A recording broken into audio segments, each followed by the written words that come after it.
This is Common Pigs by the Glick. Hey, I'm your host, Jason Glick. Hey, Jason Glick, what's going on? What do you have on tap for us tonight? Well, tonight is about a series I've been reading for a while now, almost 10 years. It's like called Manifest Destiny. It's a series that comes from Mark Kirkman's imprinted image, Skybound, and it comes from like writer Chris Dingess and artist Matthew Roberts. Now, while this is like the first time I've heard of artist Matthew Roberts, and while he's quite good at what he does, Dingess is someone who's also has had a history in working with like the Marvel Universe, because he's also an executive producer on shows like it's like what was it? I can't remember. It's like Agent Carter. That's what it was. God damn it! It's like no, and that's terrible because like I liked Agent Carter and I wish it had gone on more than 2 years, but it didn't. But that's life and all. But it was cool seeing Dingess's name in there because like I realized that he'd written this series that I like called Manifest Destiny. And you hear Manifest Destiny, you think, oh yeah, that's the desire that colonial era Americans had for America to stretch from sea to shining sea, from the East Coast to the West Coast. And it's like, well, in recent years it's been revealed, it's been more like reviled than revered. It's just that basically traveled all over like the sovereign rights of Native Americans. It's like a Mexicans, Spanish Americans, just basically like more like America first. It's like America first, everyone else second. It's like more than anything else.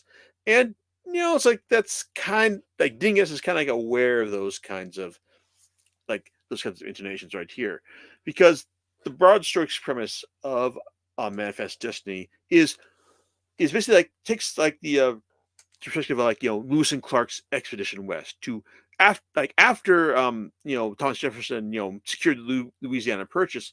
He had these guys go, it's like go west and find out what is out there and all. So and Lewis and Clark did this, came back. Oh, and they also had their Indian guide Sacagawea to guide them. It's like, hey, it's like they said, hey, like it's all good. So everyone else, go west and all. It's like, and Jefferson's like, hey, you're all heroes now. Enjoy yourselves. It's like, hey, like you can like you enjoy your governorships, and now it's like this is good for the both of them.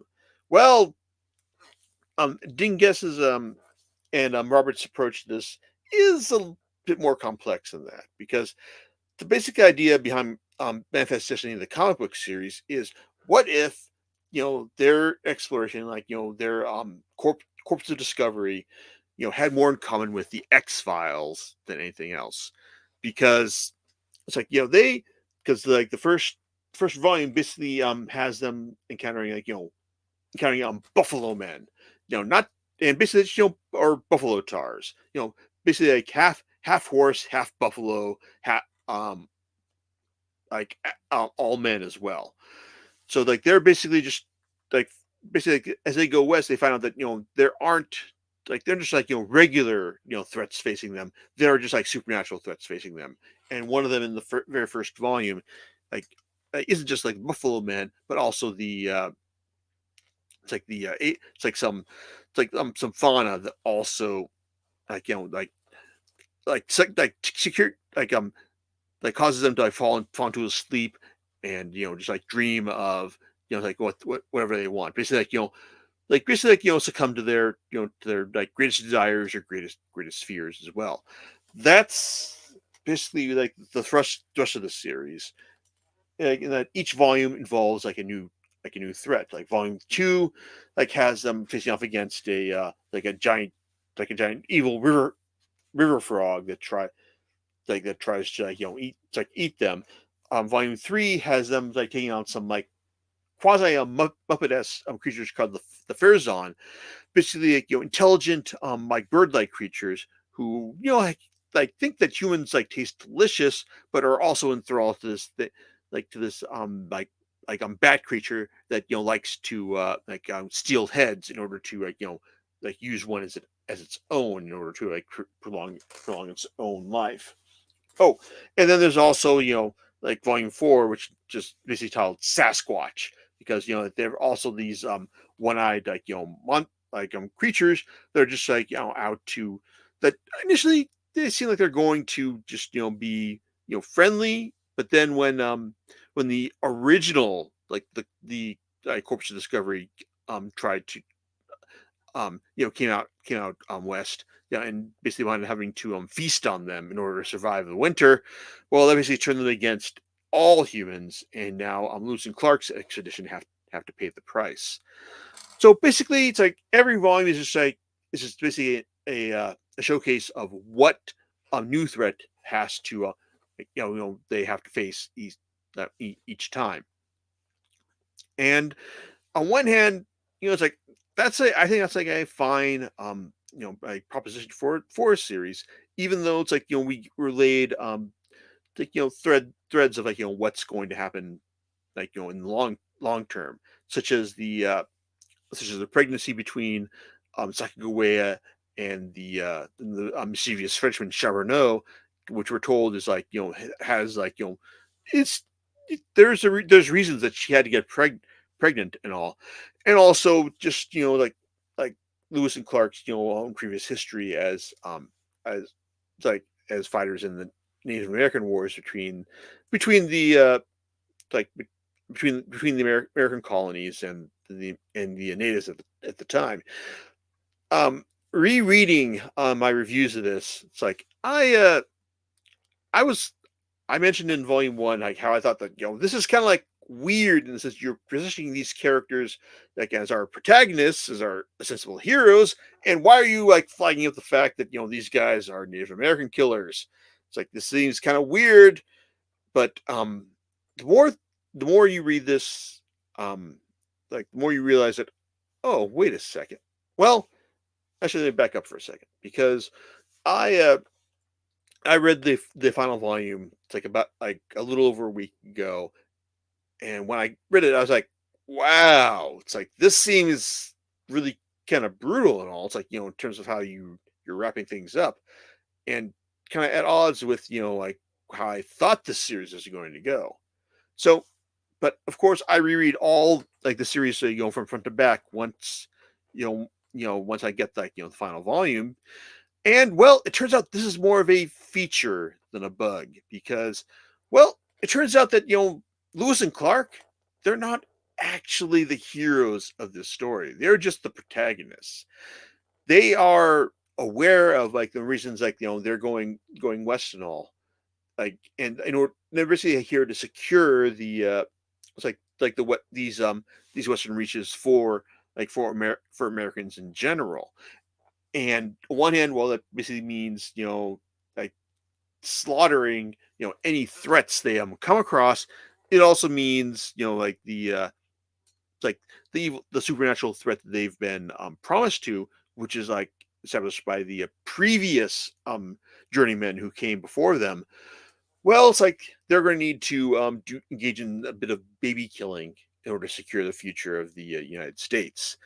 And when you hear this, as I did around volume 5, it's like I thought, okay, that's kind of fucked up, but okay, but these guys are protagonists. Like they're fighting for what's right and all. Like they're going to find some way around this, right?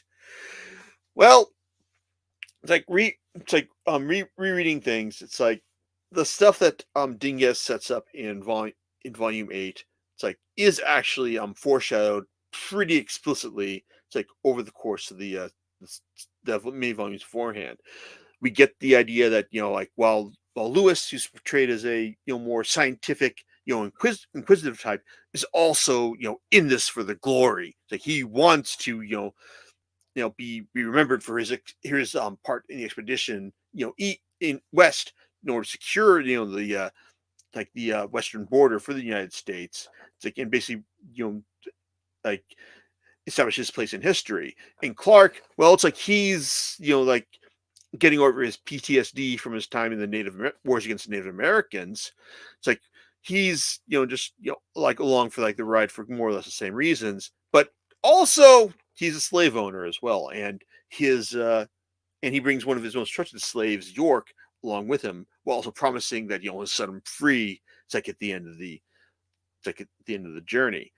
Now it's one of those things where it's like, hey, it's like, okay, so he's a good slave owner, right? Well, um, Dingus basically, realizes that there's no such thing as a good slave owner, and also, hey, it's like someone who's like in this for the glory, may not be you know, like averse to the idea of just slaughtering a baby. It's like in order to secure the future of the United States, because like a lot of the stuff that I was kind of like expecting them to overcome, basically to like find another way around in order to secure America's future. Well, that turns out to be more of a feature than a bug. It's like the final volume basically establishes that it's like our heroes.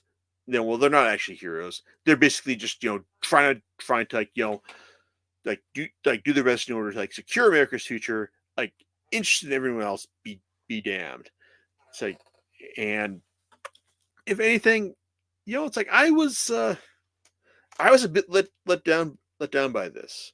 I mean, it's like, yeah, it's like rereading things made the made the aims clear in terms of like what these guys were made to be. It's like the general aims, like these weren't heroes; these were protagonists. These are guys like they're just the main characters and not the like the heroes that we were like led to be. Like they're not out to be better than themselves. They're just trying to like do what's best for America and for their own glory. And on one hand, that's a little bit disappointing, but I guess that's just my perspective right there. It's like if you're, I guess someone else is reading this and I took and like immediately glommed onto the fact that Lewis and Clark were just hey it's like they're just white guys in it for themselves and to do their best for America. Then this final revelation that they weren't the good guys, that they were just like doing for themselves. Like this then this twist or development in the final volume will probably make a lot more sense. But I was personally disappointed by the fact that up to this point Lewis and Clark were basically just presented as resourceful individuals who were able to like use their wits and intelligence in order to overcome the threats they're presented. I kind of believe that they were going to be better than themselves, like by the end of the story. That it wasn't going to be that the series wasn't going to be like the horror narrative that it was presenting itself as. That they were going to basically go, no, we're going to be better than that. It's like, and I'm kind of disappointed in the end that that's not what we got. That they were like beholden to their own desires, and they couldn't be better than that, and that's kind of disappointing. I mean, especially since like I think a lot of the individual stories were quite strong. Like their fight against the Cropteran that was terrorizing the Fezron, their fight against the hallucinogenic like visions that presented themselves against in it's like in volume 5 or no volume 6. It's like and it's like and also just like realizing that hey, like these women that are presenting themselves as like hey we want to have sex with you. Well, maybe they're not actually it's like the kind of people you want to actually have sex with, or maybe the spectral like Spaniard who is like talking to you and no one else can hear you. Well, he doesn't have your best interests as well, and how you deal with him. Well, that's kind of like like down to your own cleverness as well, and that's kind of like something I respected about how they found a way to deal with that as well. I mean, this and also like the business like with guys Rand, it's like Randolph, it's like and Christopher. It's like they're like these two guys who were basically presented as being like it's like like really Randolph and Russell. It's like, the guys who are just like, presented as being like kind of each other's throats because, Randolph was basically like press ganged into the group because he was arrested because of buggery, or rather homosexuality, in terms of like, like terms of the era. But Russell, like, was just kind of like, oh, it's like, I don't like you, like Randolph. It's like, I don't like trust you and all. It's like, because of your history of buggery. Now, he doesn't say this, but that's basically what he was, his personality for most of the volumes. But I kind of liked how Dingus like slowly developed their relationship, like over the course of several volumes, and I think that they probably get the happiest ending out of anyone else in the series. Particularly Sacagawea, who is initially presented as like the badass Native American fighter who is trained to fight these monsters, and it's like, it's cool seeing her just leverage her skills to save like the corpse of Discovery on multiple occasions. But she's also the one who is like destined to bear the war child that they're going to sacrifice in order to secure America's future, and that she also believes is also going to like secure like the Native Americans' future, like from war against like America and by extension the white man. This I mean, this stuff is interesting, but at at the same time, like, it doesn't it's like the end just kind of feels like, for me at least, just kind of feels kind of disappointing. It's just that no one was able to transcend their better nature. And on one hand, okay, yeah, if we were going to a like a straight horror narrative, um that would be fine. But a lot of the action in Manifest Destiny feels like it's pitched towards like action and adventure. It's like not quite. I mean, yeah, I said that this series kind of is just like Lewis and Clark meets the X Files, but a lot of it just kind of feels like hey, we're just fighting like the supernatural threat of the week in each volume, and that's not a bad thing. It's generally pretty entertaining on a volume by volume basis. But it's just like once I got to the final volume and I realized that, oh, wait a second, like, I'm not reading about the heroes. I'm just reading about the protagonists, who are actually kind of like really shitty people who can't rise above their own best interests. That's that's kind of disappointing, and like ultimately, kind of lowers the series estimation in my vein, because it's kind of like it's like Manifest Destiny is kind of something that well, after reading and rereading this, like all 8 volumes, it's like it kind of feels that if you look at Lewis and Clark, from volume 1, and realize, oh, these guys are not the heroes. They're just, bad men who have just been given a shot at glory that they don't deserve, then yeah, I think you'll probably enjoy this, because things don't end well for them, and also they don't end well for just about anyone in the series, particularly Clark's main slave York, who gets done especially dirty like over the course of the series, to the point where it's kind of like, man, I just feel kind of bad how he wound up. It just like, it just feels unnecessary how he like how his story ends. So, but for everyone else, it's kind of like, you know, it's just like a it's not so much like like a fun like supernatural X Files type adventure where like, you're fighting against the supernatural threat of the volume. It's like it's one where it's like you look at America's like press to the West, that it's one that basically reaffirms the idea of Manifest Destiny as being more of a destructive doctrine, more of one that espouses like wonder. It's like, and it's like an advancement, which it's like maybe the right thing, but at the same time, it just like, for the story that's being told here, just kind of feels more depressing than anything else. I mean, maybe you'll get something more about this if you think that Lewis and Clark are gigantic assholes who deserve to suffer for what they did.